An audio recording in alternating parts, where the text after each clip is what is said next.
The Pirates of the Caribbean movies were huge when they released, so obviously games were being churned out in order to join in the success. There were 2 on the PS2, developed by very different studios. But does one stand out more than the other?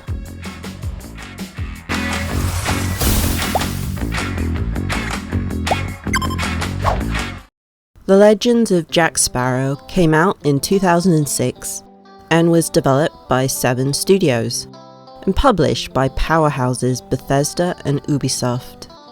It was released on PS2 and PC. At World's End was released in 2007, developed by Eurocom and published by Disney Interactive Studios. It had a bigger audience, being released on Xbox 360, PS2, PS3, PSP, Nintendo DS, and PC. They both received low Metacritic scores on PS2, with Legends sitting at 51 and World's End at 54. They seemed to be on equal footing when it came to content, so I thought maybe they're similar games with storylines parallel to the movies. Turns out they're very different, in quite a few ways. This isn't a which one is better video, though feel free to make up your own mind. And don't forget to like and subscribe for more OK Gaming.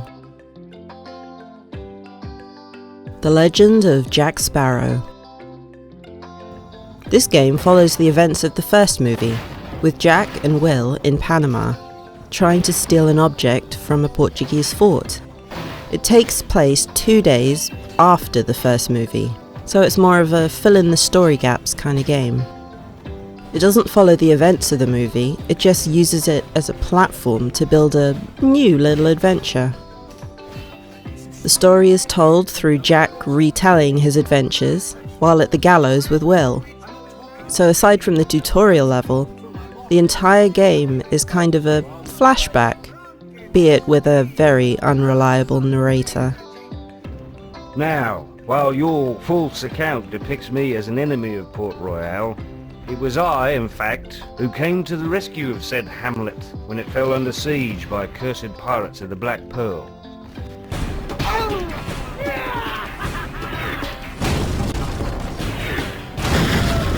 Jack, this isn't how it happened at all.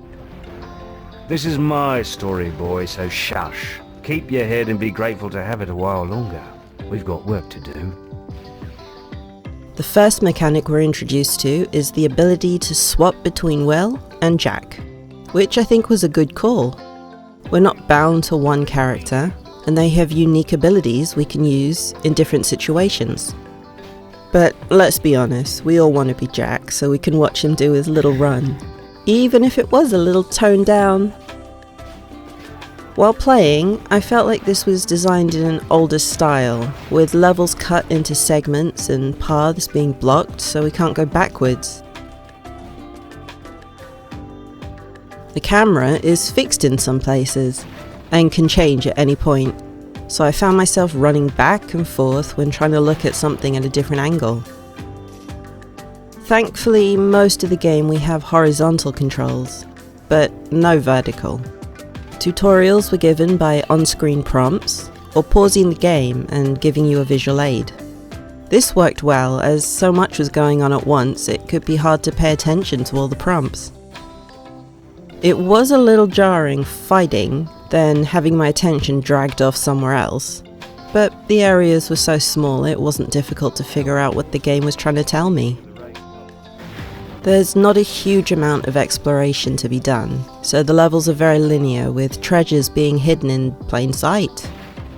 This didn't stop me from trying to hit every crate or smash every wooden board I saw, just in case, you know? Our life gauge has little red dots by it, and these are continues. So when you run out of health, you just respawn in the same place and carry on. This made me a little less concerned with using all the combat mechanics I was taught earlier, so I would just button mash, respawn, and keep going until the level was over.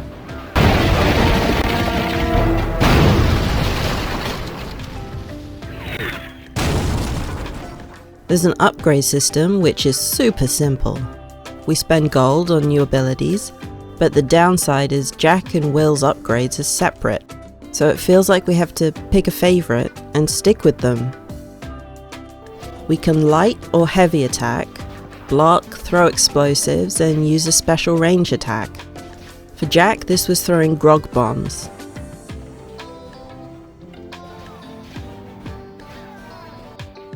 And Will threw hatchets.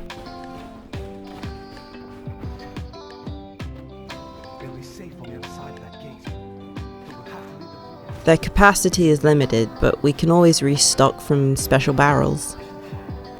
Later, we get a fiery sword attack, which again is limited, but does a lot more damage.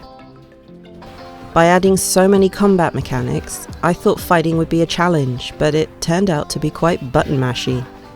Early in the game, there was no lock-on, so I would hit buttons, then accidentally start wandering away from an enemy. Thankfully, Will had my back. First boss was a little confusing to fight. There were no hints, just a huge health bar and a guy standing on a platform.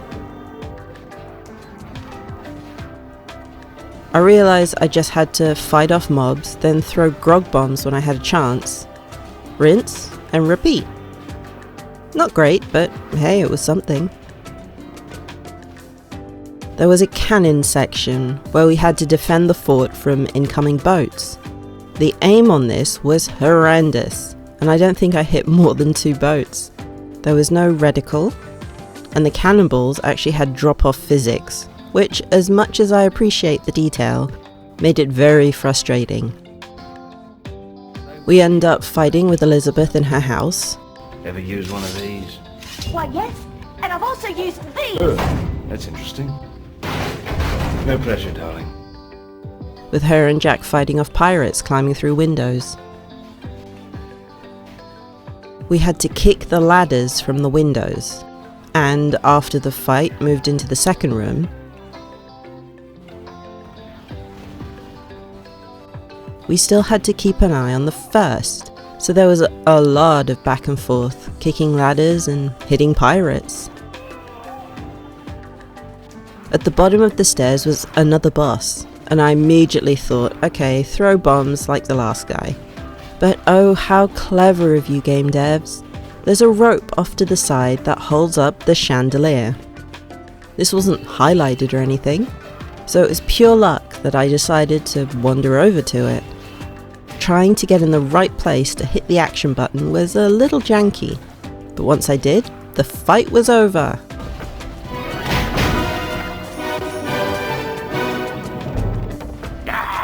Get in here and help me, you worthless lot! Trouble. We're leaving! Toss a lot of it!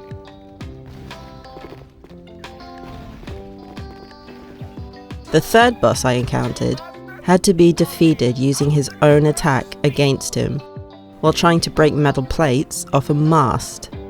At least they hinted heavily how to deal with this guy, rather than just expecting us to figure it out.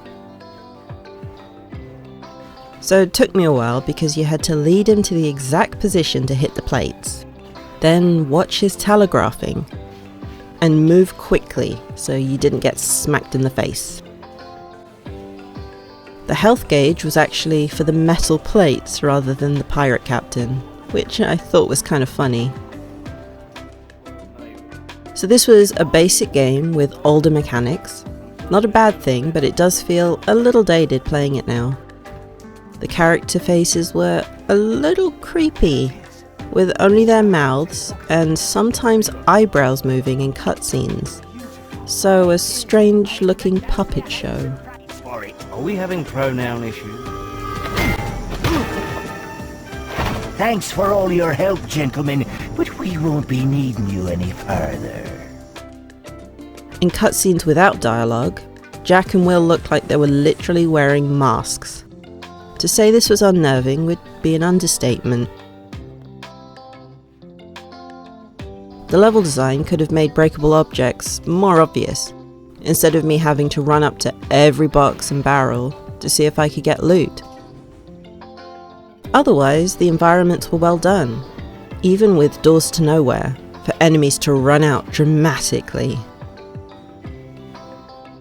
Jack was actually voiced by Johnny Depp, which explains why it sounds so good. Right then. After our narrow escape, Elizabeth was absconded by a band of 10. No, 20. 50 pirates. 50? She was brought aboard the Black Pearl and taken to Isla de Muerta, which you won't find on any maps, so don't bother looking. But Will and Elizabeth were voiced by other actors. They weren't too bad, but there were moments where I could hear something was off. There's an entire section of British soldiers in here guarding me. Is there really? It's a wonder I managed to get past them then. Jack, your name is synonymous with Weasel. Then how did I ever talk you into this? That is a mystery indeed. My guess. The soundtrack during the levels was standard dramatic and orchestral.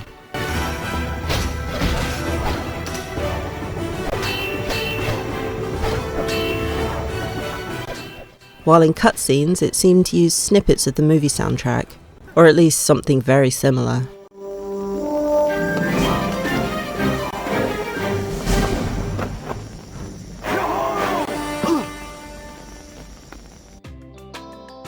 At World's End.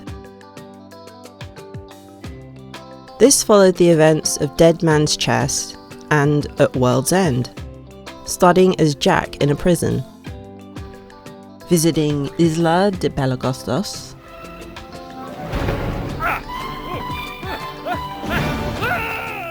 then moving on to Port Royal, with more movie locations popping up later. The main points in the game are closely related to the movie, and only have a few random side quests or moments which differ. I liked this as it didn't try to pretend something significant happened outside the movie that you would only learn about through the game. This title had a totally different feel to the previous one, and it just felt a little more fluid going into it. The tutorial was given by talking to prisoners who gave us hints and tips without breaking the fourth wall too much. There were still on-screen combat prompts, but they weren't overly invasive.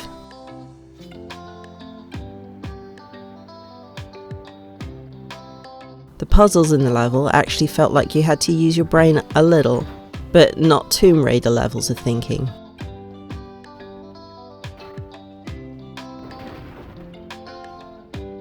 We start as Jack, and then move on to controlling Will later on. This made a little more sense to the gameplay, as they weren't always together in the movies.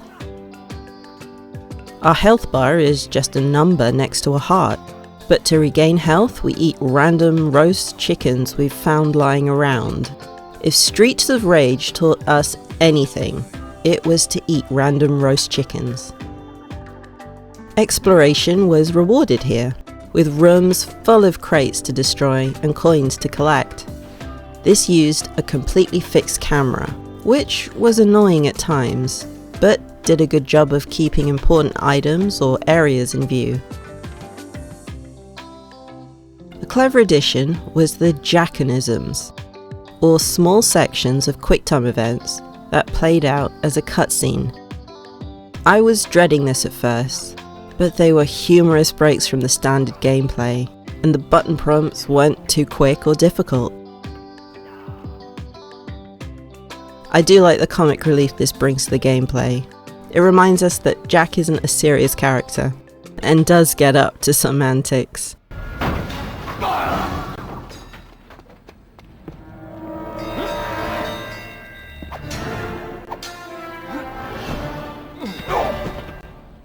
We get a point screen at the end, which shows if we missed any QTEs, any items we unlocked, and of course, how awesome we are as a pirate.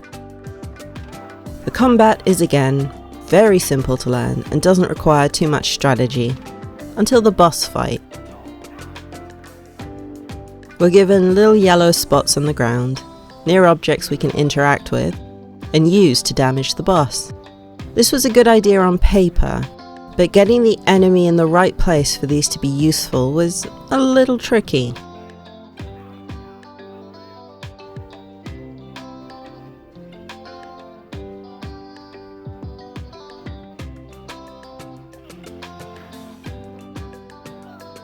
The island boss almost made me turn off the game because of the weird mechanics they decided to implement. We had to get the medicine woman? Chief? Village elder? Anyway, we had to get her to charge at will, fall into the cauldron, and Jack would throw a coconut on her head from above. Yes, it was as silly as it sounds. Trying to get her to follow me was hard enough.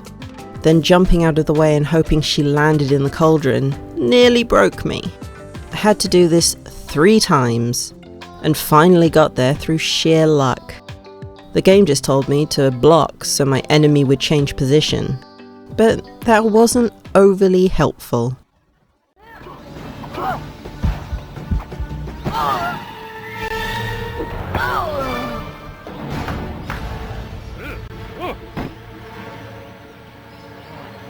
Quick! Over this bridge!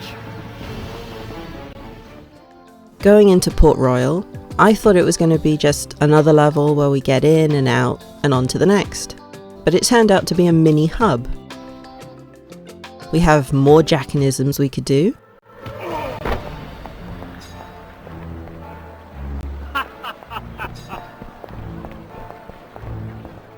If we spoke to some of the townsfolk, they'd give us mini quests to do within the area. We could do random sneak attacks on guards.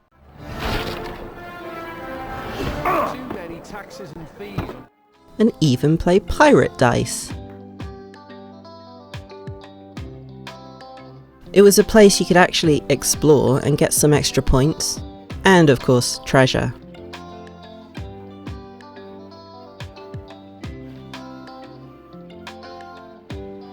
Thankfully, they decided to make their own character models for this game. Their facial animations, though still limited, had more character, and the body movements helped express personalities. Jack Sparrow! I'm a bit pressed for time, Governor. Oh, wait. It's Elizabeth. Lord Beckett has declared her a pirate. That's the Flying Dutchman.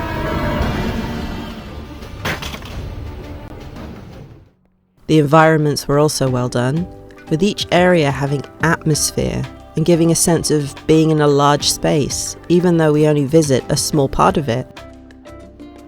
The island, for example, had detailed backgrounds, making it feel like we were in a huge world, and we could easily get lost. The voice of Jack was done by a different voice actor, and it was quite hard to fault his impression. He didn't try too hard and got many of the details right, down to the word slurring and funny inflections. The real Flying Dutchman is much bigger, in a frightening, slime-covered, monstrous sort of way. She has fled to Tortuga to find Will Turner. And Will Turner would like to be found, I'm sure. Promise, I'll be on the lookout for both of them. Davy Jones has a key which opens a chest that contains his heart. Capture the heart, and you can control Jones. But how will you stop? The soundtrack was very close to the movie soundtrack, orchestral and dramatic. You are rather frightening.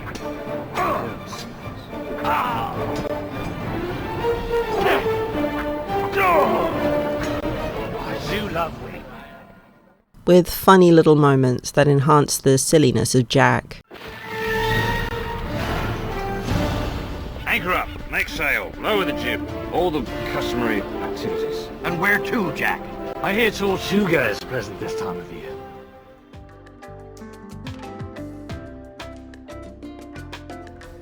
There is a huge difference between these games, and not just the storyline.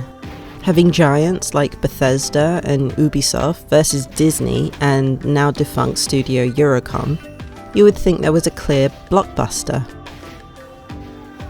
As I mentioned before, Legend has more of an old-style design, with levels being self-contained and sectioned off. The World's End levels were self-contained too, but they were set against a background of a bigger world, so it felt more open. This doesn't mean Legend is worse. They both have the charm and atmosphere needed in a pirate's game. The controls were pretty much the same for both games. Hit one button to attack and one to block. Legend had the added bonus of ranged weapons, which was a nice touch, and having the ability to switch characters was fun. The only downside to that was the leveling system. Having to spend twice as much gold to keep them both as strong as each other was a little annoying. World's End had the Jackanisms, which are awesome and fun to watch, but they weren't skippable, so if you didn't fancy doing them, you kind of got forced into it. Exploration in Legend was very limited, and most hidden items were obvious or not worth hunting for. I can understand this though, as it was made to be a very linear experience, and wandering off would almost break the flow of the level.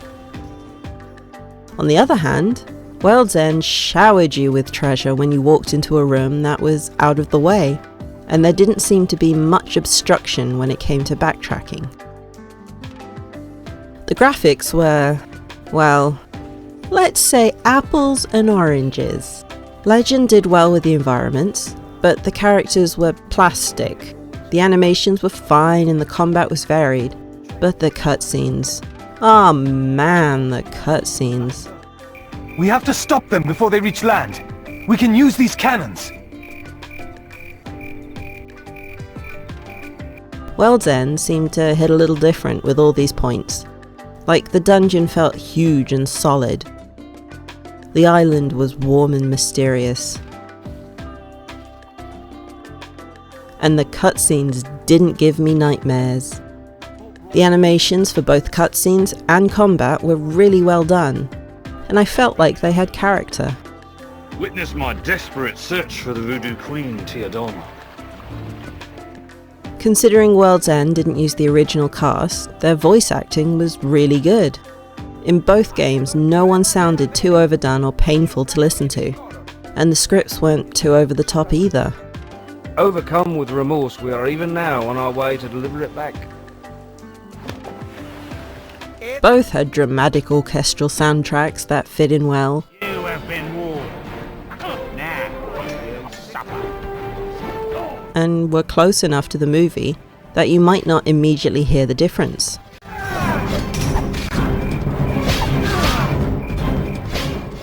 There was only a year separating these two games, and yet they're massively different. This made them feel and play like different console generation titles, like PS1 versus PS2. But again, that doesn't mean one is worse than the other. I just found it interesting to see how different studios translated the movies into games, what they thought was important, and how to structure the story that was already established without straying too far. Whichever game you prefer, you'll always have swashbuckling, tons of treasure, and of course, Jack getting himself into some kind of trouble.